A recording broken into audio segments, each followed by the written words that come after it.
से चंद्रमा है, साथ में मणि भी है, उसकी मैं आरती क्या उतारूं, उसके सामने दिया क्या है। इसलिए मैना जी ने थाली गिराई। तो किसी ने कहा अरे उनने थाली गिराई वो ठीक है। विष्णु भगवान बोले ठीक है। शंकर जी से कहा आपका अपमान हुआ। शंकर जी बोले कोई अपमान नहीं हुआ है। थाली, शंकर जी कहते थाली गिराई तो मेरी सासू माँ ने इसलिए थाली गिराई कि मेरे माथे पर चंद्रमा है, जटाओं में सरफ है, सरफ के अंदर मणि है, मणि के प्रकाश है, चंद्रमा का भी प्रकाश है, तो दिया कहाँ लगे, इसलिए दिया गिरा के चली गई। विष्णु भगवान ने कहा महाराज इतना ही नहीं है और क्या। कहीं महाराज गंगा जल लेंगे थी, चरण तो पखार लेती। शंकर जी ने कहा महाराज इसलिए नहीं मेरी सासू माँ ने मेरे चरण पखारे कि उन्हें देखा कि मेरी जटाओं के ऊपर क्या है, गंगा। तो आप लोग ये बताइए कि गंगा शंकर जी की जटाओं में है। अपन कोई भी बात पूजा के लिए रखते हैं, उसमें गंगा जल कितना भर सकते हैं। तो शंकर जी कहते हैं महाराज इसलिए मेरी सासू माँ ने मेरे चरण नहीं पखारे। क्यों कह रही हैं कि जिनके में चरण पखारने के लिए गंगा जल लेकर के आई, उनके ऊपर स्वयं गंगा बैठी हुई है। उनके चरण का पखारूं, गंगा स्वयं बैठी हुई है। गंगा जल से उनके चरण नहीं पखारे जा सकते। देखिए शंकर जी कितने प्रतिकूलता में अनुकूलता की कोशिश की शंकर जी ने।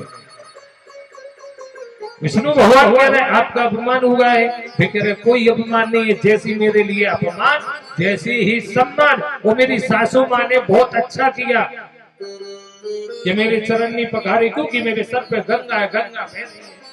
तो क्या गंगा जल से मेरे चरण पखारे। मैना जी अंदर गई, पार्वती जी को गोद में बैठा करके रोने लगी। कहती है इस बार भर के लिए नारद जी ने तप करवाया है। इधर शंकर जी को जनवासी में ले गए विष्णु भगवान, नारद जी और सप्तऋषि आए। इधर पार्वती जी ने बहुत अच्छी बात कही है। अपनी माँ को पार्वती जी समझाती हैं, क्योंकि मैना जी बहुत रो रही हैं। कह रही इस बार भर के लिए नारद जी ने तप करवा, इतना घोर तप करवा, ऐसा भर भारी। तब नारद सभय समझावा, पूरब कथा प्रसंग सुनावा। नारद जी वो सप्तऋषि जाते हैं, नारद जी ने पूर्व जन्म की कथा सुनाई इनको, मैना जी को, कि ये आज की पुत्री नहीं है, जगत जननी माँ है, आदि शक्ति है, जगदम्बा है। ये पहले सती थी, इनने शरीर त्यागा, अब पार्वती जी के रूप में इनने जन्म लिया है। ये सदा ही शिव जी की ही पत्नी है। मैना जी को, उनकी सखियों को, सभी को स्मरण, सभी को नारद जी ने सप्तऋषियों ने समझाया और सबने तैयारी की। ठीक है कि ठीक ठीक ठीक है। अब कई बाराती हैं, बारातियों का क्या करें। कई ने भैया भोजन करा दो, भाई बाराती हैं बहुत प्रीत है, इनको भोजन की व्यवस्था कि ठीक है। अब जो सेवादार थे वो पत्तल लेके गए। आजकल ये बफान सिस्टम चला है शंकर जी के, उधर से आया बताते हैं। अब जाओ 5 बेटी हुए, सब एक लाइन में कहीं बैठा लो, बैठा दिए, इस तरफ बैठा लो, कहीं इस तरफ, भूत प्रीत बैठे। अभी मैंने वर्णन क्या किया था, किसी के मुख एक है, किसी के है नहीं है, किसी के अनेक है। अब पत्थर डालने वाले आए, उन्हें एक को देख करके पत्थर डाली, जैसे तैसे भैया उतर ही बैठो रहे। पत्थर डाली, आगे बढ़ा सो उनके 4 मुख, 2 आगे 2 पीछे। तो पत्थर डालने वाला होता ही खड़ा। दूसरा जो सब्जी लेने वाला था बोले पत्थर डालना, बोले कहाँ डाले, बोले क्यों इधर डालना। अरे बोले मैं आगे डालू कि पीछे डालू, यही समझ में नहीं आ रहा। क्यों, बोले देख इसके 2 मुख आगे और 2 पीछे में, एक पत्थर डालू या 2 डालू या 4 डालू। बोले भैया ये काम कर दे, समय से एक इधर डालो, एक पीछे डाल ले, एडजस्ट कर लेंगे। जब तक उन्हें उधर पत्थर डाली, जब तक उसको पहले वाले को पत्थर डाली थी वो पत्थर ही खा गया तोड़ के। बोले क्यों इधर की पत्थर डाली नहीं है तूने, आगे बढ़ गया। बोले अभी डाली तो थी। बड़े परेशान, आगे बढ़ा, किसी का मुख है ही नहीं ना, सो वो बेचारा खड़ा होगा पत्थर डालने वाला। अब पत्थर डाले तो कहां डाले थी का मुख ही नहीं है। फिर किसी ने कहा भैया पत्थर क्यों नहीं डाला? बोले कहां डाले ये नहीं समझ में आ रही, क्योंकि इसका मुख ही नहीं है। इधर डालूं या उधर डालूं, इसका मुख ही नहीं है। तो किसी अगाई करके बैठा, पछाई करके बैठा, ये समझ में नहीं आ रहा। भूत सो भूत। आप कहीं क्या किया जाए, ब्रह्मा जी लो सब लोग पहुंचे, कई महाराजों नहीं बात हो पा रही कि क्यों, कहीं ऐसी ऐसी समस्या आ रही, समझ में नहीं आता है। किसी का मुख है नहीं, किसी के अनेक है। अच्छा कोई याद नहीं है उनका शरीर, किसी के हाथ ही पैर नहीं होंगे, पत्थर लोग खाएगा कहां से। इसलिए महाराज कुछ उपाय किए तो ब्रह्मा जी ने कहा ठीक है एक काम करो, सब इनके पास एक साथ रख दो। जब तक एक पेट आया तो जो रायते का भगोना था खूब बड़ा, वो मैं डुबकियां लगाओ तो मिला, लोट है उखरे उखरे डूबे डूबे। सेवादार ने कही भैया ये क्या कर रहे हो? बोले स्नान कर रहे हैं। नहीं भैया इधर जा, अब लौट के ना आज इधर क्या कहे भैया सब यही खाएंगे, इनको एक साथ रख दो। एक साथ खाना सब रख दिया भोजन, कही भैया आप लोगों को आज्ञा है आप ही लोग खा लो।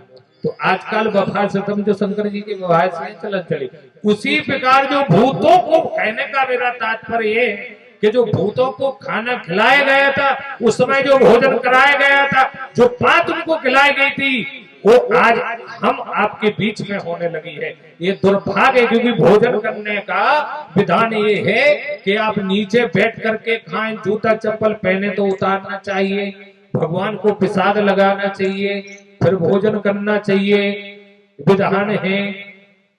लेकिन आजकल तो इधर से ढक्का तो अपने आप सब्जी उधर तक पहुंच जाती है, तीसरे तक। हाँ इधर एक ने चम्मच में सब्जी ली ऐसी, हाँ इधर से लगी क्यों नहीं, दो तीन के आगे पहुंच जाती है सब्जी, अपने आप की थाली फुल, उगे लेने की जरूरत नहीं रहती। हाँ कई जगह जैसे कि हम जाते हैं शादी आदि में, शादी पढ़ने के लिए देखते हैं तो बड़ी ही समस्या।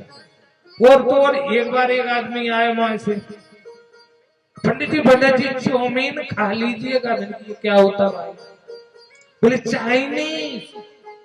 अरे मैंने कि मैं चूचू चाचे चीचू बोलूं क्या? क्या क्या आइटम हो गए इधर उधर के देख करके। सबको एक साथ भोजन कराए, सबने भोजन करे। अब शंकर जी का विवाह का लगन का समय हुआ, भाई भावना का समय है। शंकर जी को शिव पुराण में वर्णन है। इसके बाद शंकर जी को बड़ा ही सुंदर श्रृंगार करवाया गया। तो ये शंकर जी को श्राप थी दुर्वासा ऋषि की, इसलिए शंकर जी का भयानक रूप था, दिखने में बहुत थे, लेकिन शंकर जी तो शंकर जी ही है, कालों के काल महाकाल है।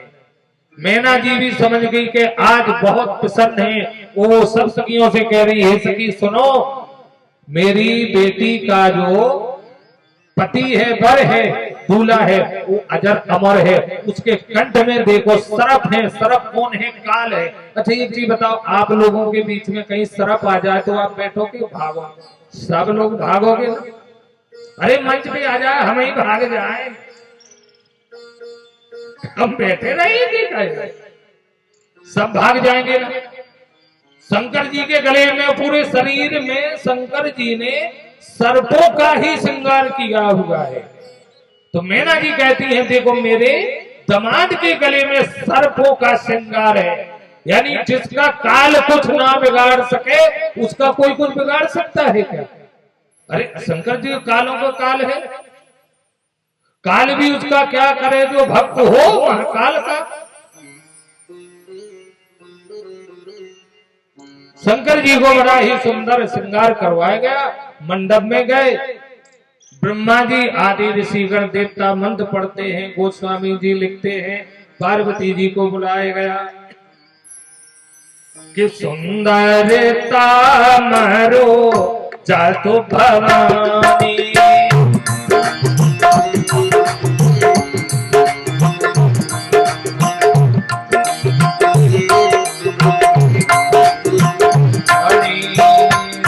सुंदरता मरे जातो भवानी, जाए न बदने बखानी।